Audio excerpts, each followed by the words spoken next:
Hey, good afternoon, Drew. It's great to see you again. It's been a little bit since we've done a little book review, but All It Takes Is a Goal by uh, John Acuff, I think is a fantastic book that we've read over the last couple of weeks that we're just going to dig into today. And, right off the bat, this book really resonated with me because of his ideas, the importance he puts on, writing and following goals. And I like his approach. I'm copying some of those aspects right off the bat because he described me to a T in many instances that I think today I'll enjoy sharing with you. But what was your take on the book right off the bat? Well, hello to you as well.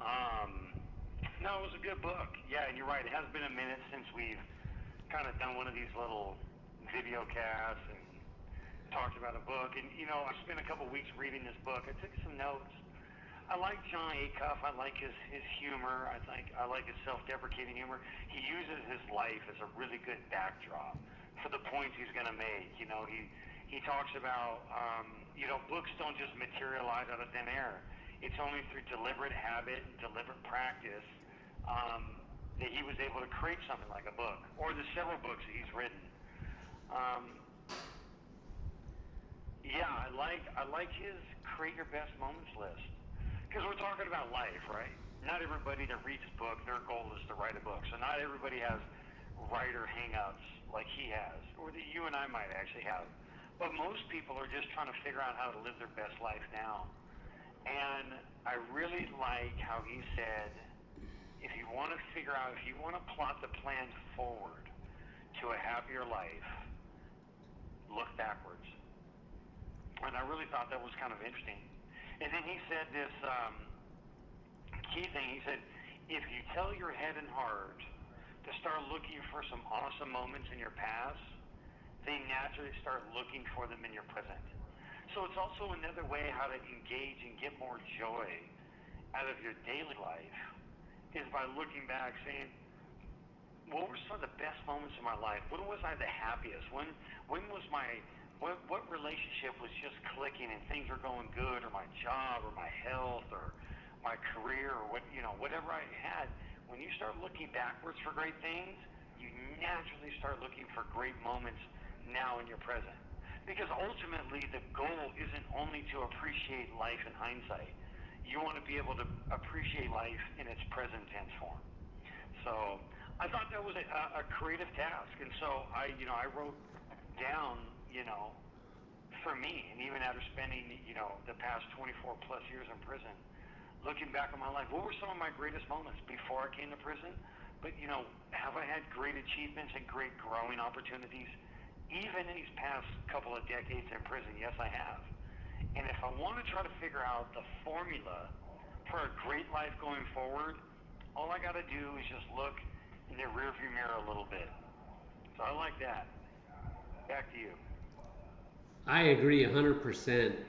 I think that this tool, the Building the Best Moments list, is one of the great ways to generate self awareness for what is really unique to yourself and what makes you happy or what brings you joy, what brings you satisfaction. And I've already created, I think, 50 or 60 items on my list. And I, in the being the engineer geek that I am, I started putting it in Excel, so then I can categorize it. Whether it's object or relationship or achievement. He had the different categories of what you want to do, or of how you want to assess your best moments, because then it's so insightful on then, hey, this is what I need to do going forward to create a great life. So I thought it was a fantastic tool that I'm definitely going to keep and push going forward, and I'm going to keep it, maintain it through the years. The other thing that I thought was pretty good is his emphasis on making goals a game. And he said you got to start out small. I am so guilty of making these really big, high aspirational goals that I instantly run into failure because it exceeds. My another great quote from him is my imagination. Um, is bigger than my calendar. So I all the time blow up my life because I have all these things I want to do. And he says, no, hey, you need to focus on like really easy goals, build those routines, build those habits, then translate them into what he calls middle goals that take like, 30 to 60 to 90 days where you need to actually do things in a routine manner and say, hey, I want to do this 20 times this month. And then actually track it during the month. It could be workouts or whatever. And he says that's how you really build consistency. And then once you get that going for that middle goal, then you can convert it into a guaranteed goal where he talks about trying to do CrossFit workouts 150 times a year. And guess what? That's what he's doing. And he's running 1,000 miles in a year. He's a big runner and CrossFitter. But that resonates with me because I need to step back. Even though I've accomplished a lot in my life, accomplished a lot of goals, I need to start just building the habits of easy to middle to guaranteed goals and just, improve my performance and management instead of blowing up my calendar all the time.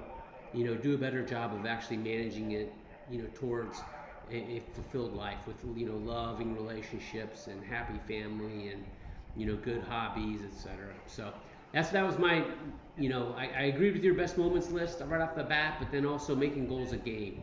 Back to you. What did you think about that? Yeah, no, so it does not surprise me that you're like Excel spreadsheet, extraordinaire, 1,000 items, and then it's your pyramid diagrams, that Yeah. you're constantly taking pictures of and sending to me. Um,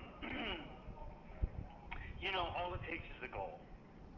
I thought that's a good title, but then you said a key word, and I was thinking about this word church this morning. Um, Self-awareness. It takes a goal, but you have to first be self-aware to come to a place and know I need a goal. And I'm not saying he needs to change the title of his book or rewrite another book. Says all it takes is self-awareness. All I'm just simply saying is that even like what you said, the self-awareness that you just demonstrated in saying, hey, I set guaranteed goals, but I don't phase into these things. Which is weird because I'm phasing out of prison, right? They don't release you from closed custody just to the streets. And they have done that with people, and most of the time it's not successful. They phase you out. They slowly reintegrate you back into society. So that slow integration process, I'm going to read something to you and everyone just for a second. So an easy goal, he defines an easy goal as something that's achieved within 1 to 7 days. It has obvious first steps. It's not expensive. It matches your current schedule, and it feels like it's not enough. But that's an easy goal. Sometimes we skip right to the middle goal. And normally my middle goal is my starter goal, and I need to start looking at easy goals. Because that's a way to, start, because I get frustrated with myself. If I'm not doing this enough, I'm not doing that enough, it's because I start out in middle goal range rather than acknowledging that the easy goal starter point. Middle goals normally take 30 to 90 days to complete. It's flexible. So these are key characteristics. These are key attributes. A middle goal, it's flexible. It has flexibility built in. You can't be so rigid on yourself because one thing my older brother just told me the other day, he's like, dude, you're too structured. Life isn't like that out here. Life just comes at you. It sounded like I was talking to Matthew McConaughey or something. It's like, all right. And I'm like, because my whole life has been very highly structured, regimented. Workout is from this time to this time. I can't go 15 minutes late. I don't get in. Either I'm there or I'm not there. But real life isn't like that. So these middle goals, he says, are flexible. You can miss a day. You can miss a day and still be on target. It encourages you to adjust your schedule. So when you're not so rigid, it allows you to be more gracious with yourself. Then you want to adjust your schedule to meet the goal. And it has patience built in. Sometimes I start middle goals and I don't have any of these really good parameters around it, which guard it, which leads you to the guaranteed goal. And he said the guaranteed goal is 90 days to a year. It's 100% in your control. It's easy to measure. It encourages deliberate scheduling. You know, the whole nature of it encourages you to put sticky notes and have a planner, and you're excited about this because you know it's possible. You know it's going to come to pass.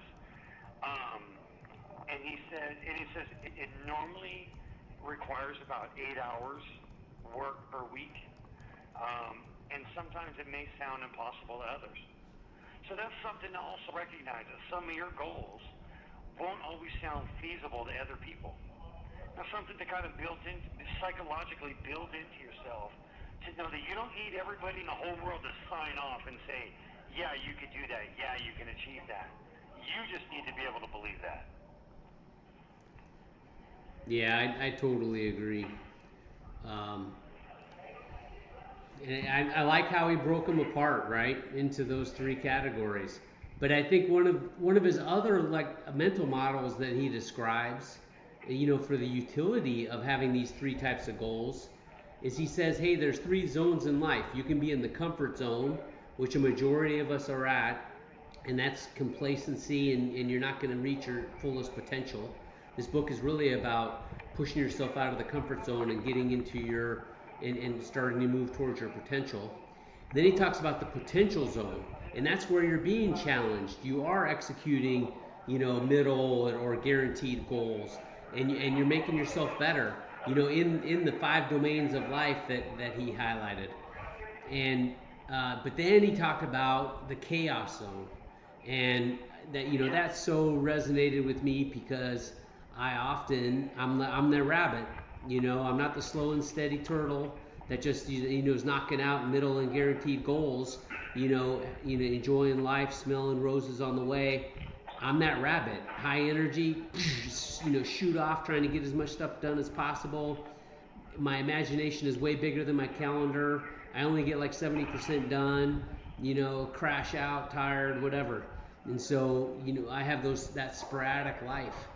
And, I would like to, start trying to manage that, and stay in more of a band of excellence, where I'm, having a healthy approach and maybe even accomplishing more, by doing that. So, um, because of that, sometimes I'm in reality, not a real reality, because I've talked about writing books forever. How far along on that have I come? I'm still at ground zero. And then also sometimes in work, because on the weekends I don't want to do work and try to get ahead. So sometimes I blow some stuff off and wait till the last minute. Because if you wait till the last minute, it only takes a minute. But then I'm in chaos zone trying to get it done. So it's interesting. It's making me reflect on myself and how I could do a better job managing my life and requirements and whatnot. So, Yeah. anyways, zones of life are pretty You good. know, yeah, there was this motivational speaker. I forget who it was. Um, but he said success is determined not by what you say yes to, but by what you say no to. And so this book, all it takes is a goal, right? To say yes to one goal is to say no to five other lesser goals. I think it was Tony Robbins. Oh man, we've read so many motivational speakers. Could have been Tony Robbins, but um, he said that It might have been Ben Hardy or no, Dan you know what? Sullivan. No, it was that Peter Drucker. Peter Okay. Drucker said this: the only way to not achieve your goal is by a clear path to a lesser goal. Sometimes I do that in my life. Like I have this dream, I want to make it to this dream, but there's a clearer path to a lesser dream. And it's like I end up parking in that spot sometimes. And I'm like, why the heck am I parked all the way over here? It's because I allowed my life circumstances to define a clearer path to this place in life rather than really forging. And when I say forging, I mean like you and I want to write a book. You want to write a book, I want to write a book, and we want to write books together, right? But you know what John Acuff doesn't do? He doesn't work for Honeywell. You know, a lot of a lot of guys that are writing books are not finishing a 27-year prison sentence. And Yep. just to let everybody know, it's not that easy just to write books in prison. It's not like I just have my typewriter and I'm just tic-tacking away all day long. You know what I mean? Like, prison isn't. You don't have that much peace of mind going on to do that. But if you want to achieve great things in your life, then you also have to greatly say no to a lot of other things in life. And I think that's part of all it takes is a goal.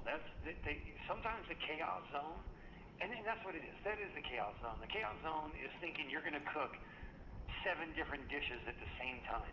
And what ends up happening for me, because I'm not a professional chef, is that I give you 7 really terrible little meals. It wouldn't be one good meal at all. So I think that's part of it, man.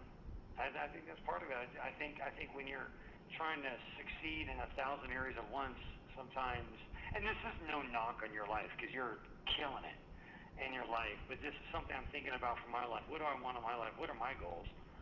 I want to be a good man. I want to do good things. I want to love the people in my life that have loved me. I have dreams of financial freedom, success, but it's going to, physical fitness, health, but I'm going to have to say no to a lot of things to say yes to those things. Yep. All right, 2 minutes, 39 seconds, go. Yeah, and then one of the big ideas that he finishes out the book is, hey, it's really important that you don't compare yourself to others. It almost like puts you in the gap. Then, don't compare your start of a new hobby or effort to somebody else's middle, because if they've been doing it for a while, obviously they're going to be better than you. He says it's really important to build a scorecard to assess, what time, actions, and results are you delivering in what your new effort is, and have a scorecard to give you that feedback and just assess yourself against yourself. And that's the best way to go forward because, everybody's unique. And that's what you need to do to truly, reach your potential. And so it motivated me. I've been dabbling with scorecards, but this book definitely has helped me reframe for ways to, improve my approach in life, do a little more optimization. And I think scorecards are a great tool that I want to get better at. Yeah. No, that's good. That was actually my last note. Sentiment in your life is determined by your scorecard. How you are scoring your life sets the gauge for how you feel about your life. You and I had talked about what is your life narrative? What are you constantly telling yourself about your life? Because that's what you're going to be experiencing. You sometimes don't experience the life you want. You experience the life you tell yourself you're having. Yep. I like that, the scorecard. Yep, I think it's really powerful. Yeah. All right, Drew. Well, all it takes is a goal, man. Yep, that is it. All it takes is a goal by John Acuff. Definitely recommend it. We encourage people to go buy the book, listen to it on audio, check it out, and tell us what you think. Tell us what your scorecard is, your life satisfaction, and do you start in middle goals, or do you start in guarantee goals and then work your way back down to middle easy goals? Hey, that's my approach to life. Yeah, Colonel always has another outstanding solution. Yeah. Chaos, Colonel. Yeah, Colonel Chaos. Man, I love you, brother. Hey, I love you too. Great to see you, Drew. Yeah. Enjoy that Kansas weather. All right, we'll trying to catch up to you over here. Hey, you do the same. Said hello. I will. All right. Bye. All right, next time.